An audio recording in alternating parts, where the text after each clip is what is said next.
Welcome to What the Theory, the channel that dissects ideas that lead up to humanity and modernity. My name is Joel, and I'm going to be your host through all of this. For today's episode, I would like to talk about technology. And before I talk about that, please like, subscribe, and share this channel with everyone that you know because I'm awesome. Today's episode is technology, like I mentioned, and the interesting question for me is when I say the word technology, what do you think of? For me, I usually think of, this is not product placement, but I'm thinking about the laptop, right? I'm thinking about my phone. And the essence of technology for me usually is something that I use to get stuff done. It's a means to an end. But over time, I've been thinking about the question of what technology actually accomplishes. There's a difference between something being correct and something being truthful.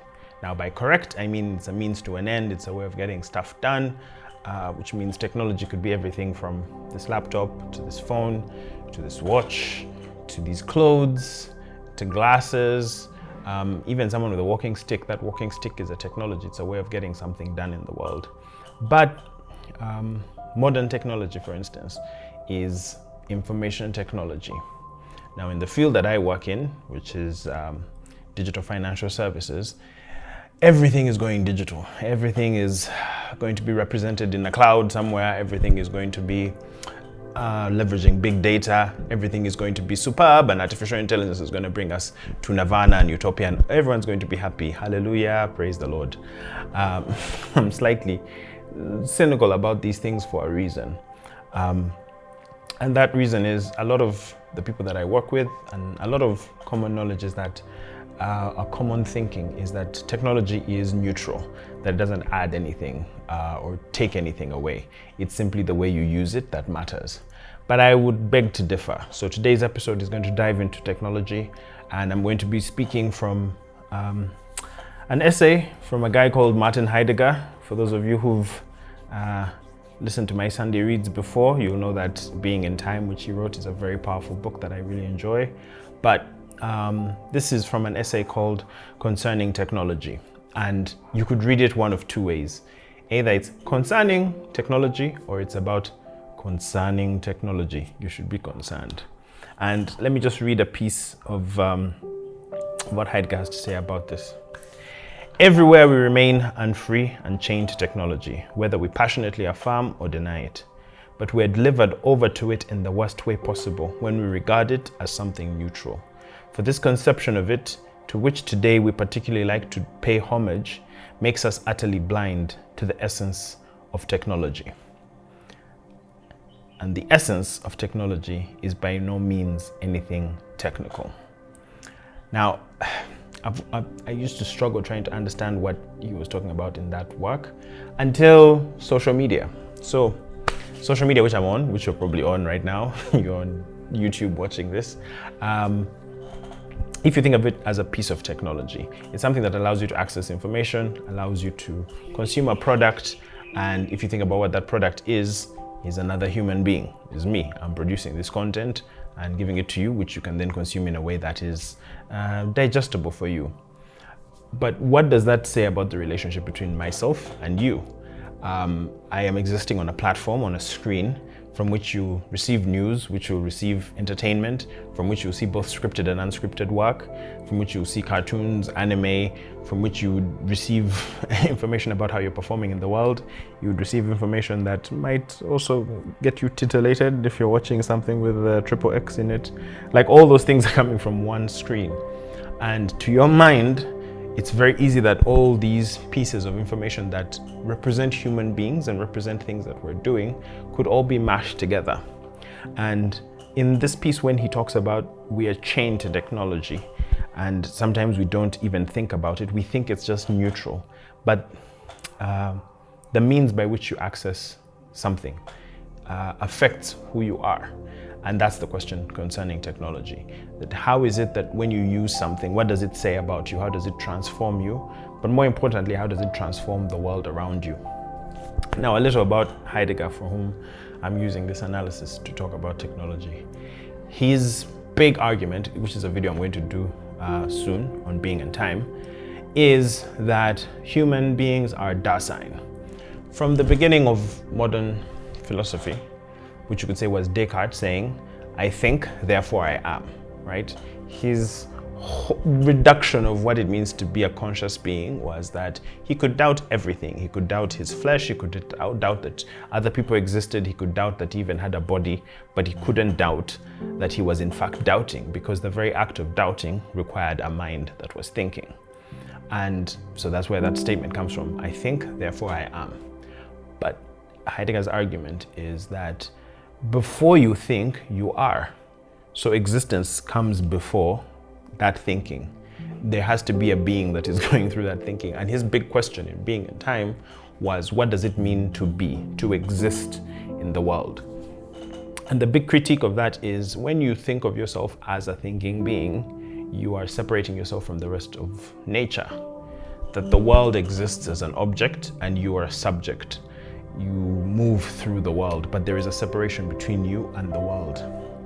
And Heidegger's argument is that instead we are beings in the world, hyphenated. And being in the world means that you and the world coexist. There is no you if there's no world. Coincidentally, there is no world if there is no you. At least from your perspective, the world won't exist. Now, if you think about that, his concern is that technology is a way in which we take the ideas in our minds and create something that is in the world, something that will manipulate and change things around us. And in changing things around us, we think that that is changing only the things outside of us, but not us. But if you are a being in the world, whatever you change around you is also changing who you are. And so technology changes who we are. The person who uses a hammer is different from the person who uses a gun, who's different from someone who uses, a remote controlled plane. And for me, that has hit home quite deeply, especially when I think about social media. And the reason it hits quite deeply for social media is an example that we'll take from Aristotle in terms of when you think of a thing and the reason it exists. He reduced it to 4 causes: the material cause, the formal cause, the efficient cause, and the final cause, right? Material, formal, efficient, final. An example of that might be my clock. So this clock is made of plastic and some glass and a little bit of metal. So those are the materials, the material causes that were brought together to make this alarm clock. That would be the material cause. If you think about the formal cause, it's the things, the ways in which it is arranged to make it an alarm clock, the way it's been structured, the way the parts move together, that's the formal cause. The efficient cause is the thing that pulls all those items together. So in that instance, it will be the factory or the people that pulled this thing together. It is the efficient cause that took those materials and put them into the form in which it is. Then lastly, you would have the final cause, the reason this damn thing was made, to sell it to me and then allow me to annoy my neighbors anytime I have to wake up from a nap at my desk, which I don't do a lot, I swear. So if you think about those as the causes, that is an analysis that you can give for anything that is done. Now let's think about, say, social media, for instance. The material cause would be the hardware, the servers, the connection to the World Wide Web. Those are like the material things that are required for you to be connected to the internet. And then you've got the formal cause, the way in which the algorithms work together, the way in which you're pushed from one thing to another, the way if you like something, it causes your timeline to change. The efficient cause is not just Mark Zuckerberg, it's you. You interacting with the social media application is changing what you're consuming. So there's a co-creation between you and whoever is running the site. And then the final cause, that's the question. Because if you've got 2 efficient causes that are separable, the final causes might be completely different. And the question is, who has more power or ability to get their final cause realized? So I might be using social media, for instance, to consume information, to learn, to just scroll and see what other people are doing, feel superior if I see what they're doing, make them, look at me and see me as a consumable item. That might be my reason. I might be an influencer. I want to use, the services for one reason or another to get people to think that I'm someone they should listen to. I could get that done, but at the same time, because there is another efficient cause, it might also be, if they want to get my data or they want to understand how I attach myself to different ideas, that is also one of the causes of social media. Now, why am I talking about all of that? Heidegger's argument is that those causes are not merely enough for you to understand what technology is. Again, if you think about the essence of technology, it is not just technological. This is another quote from concerning technology. The threat to man does not come in the first instance from the potentially lethal machines and apparatus of technology. Those are the things like weapons and machines that are created particularly to harm and destroy people. The actual threat has already affected man in his essence. The rule of enframing threatens man with the possibility that it could be denied to him to enter into a more original revealing and hence to experience the call to a more primal truth. Technology is therefore no mere means. Technology is a way of revealing. If we give heed to this, then another whole realm for the essence of technology will open itself up to us. It is the realm of revealing, of truth. Now, when he says it's the realm of revealing, his argument is that technology is a way of producing potentialities. It is allowing you to see what could be possible and making it present. It's an unconcealment. That's what he means by revealing, not a mere means to an end. And when we talk about the rule of enframing and how that is the danger that comes with technology, it's that it allows you to see things not as they are, but as that you want them to be and how they fit into your technological model. For instance, you can be out to dinner and let's say you have a very nice spread. Instead of just enjoying that meal, the urge may come to you to say, this is a really good picture for Instagram. So it's enframed and pictured as something which you can create as content for which you could receive nice likes. Now, potentially, if that meal was presented differently, but still tasted as good, there is a difference in the way you would consume those pieces. There is almost surplus value that comes from the way you consume the one that's pretty, the one that looks picturesque.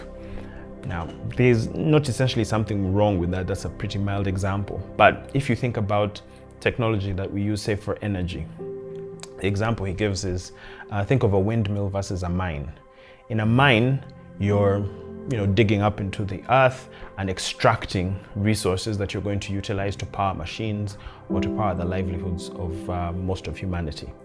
And if you think of a wind turbine, for instance, it's also utilizing energy from wind, but it leaves wind as it is. It doesn't say use up all the wind in the world. And so his argument is those two things are technology, but they're different in their relationship to the thing that they are enframing. By enframing the world as a resource, you turn it into a standing reserve, something for which you would use as inventory to power your wishes. It becomes all-consuming. And in effect, we see ourselves as separate from the things that we use, from the nature that we're in. You might look at a meadow and say, why isn't this being useful? It's not enough for it to just be what it is. You might be thinking, I could make money from this. And so you think about putting up a building, a high rise, or whatever the case may be. And that's been the story of modernity. So the argument there is a way in which you look at the world technologically that prevents you from seeing things as just what they are. You see them as a use for something else.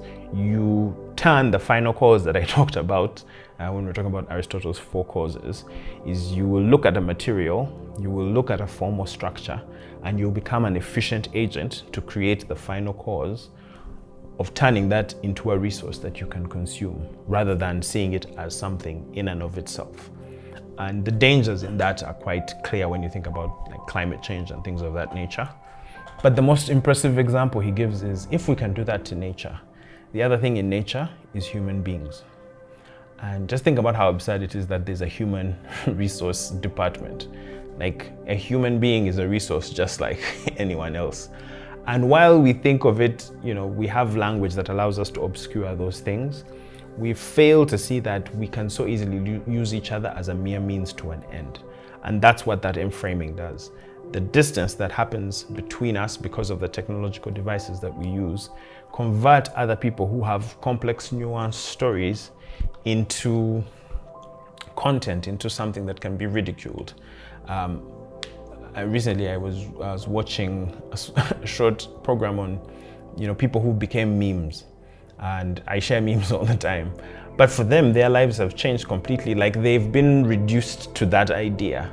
And effectively, as human beings, all of us start out really complex and nuanced the closer we are to ourselves. But the further away we move from ourselves, we realize that we are perceived by a few characteristics. We are perceived only by, maybe our name or our color or what we dress like.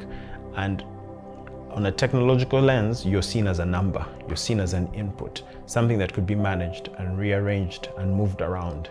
And I think part of the fundamental issue that we have is we're now in the age of big data. We're now in the age of technological advancement to such a degree that we think that if we know everything about someone, every measurable metric, every thing about where they shop, how they scroll, who they talk to, that we then know that person.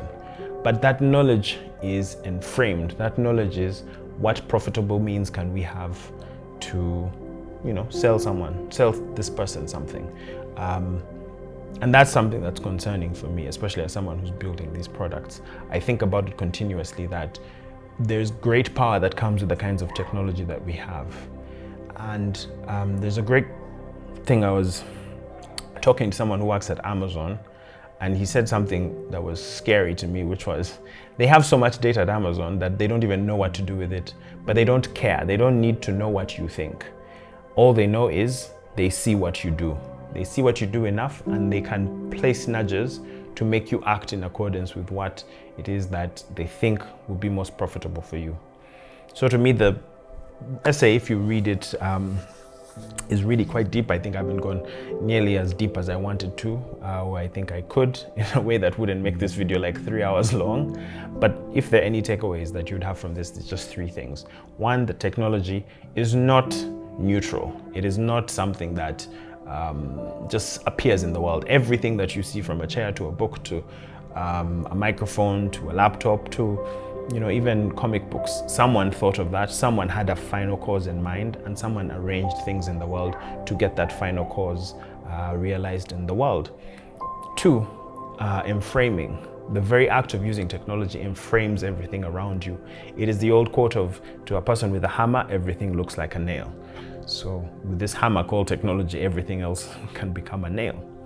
And 3rd is to become, the idea from being in time is to move from being simply moving in the world on autopilot, just using things, unaware of how it is that it is framing your understanding of reality, but thinking more closely about, if you look at data, if you look at a newspaper and see 10 people have died, that piece of technology as a paper removes you from the very visceral feeling of that person, of people have lost their lives. And your interaction with it at that point turns human lives into just a number. And how much more is that when you're getting global figures, when you're seeing all this information being flooded to you? There's no way for you to tell the difference between what's real and what should feel more real. And yeah, that's the question concerning technology. So thank you for joining, and I'll see you next time. Bye.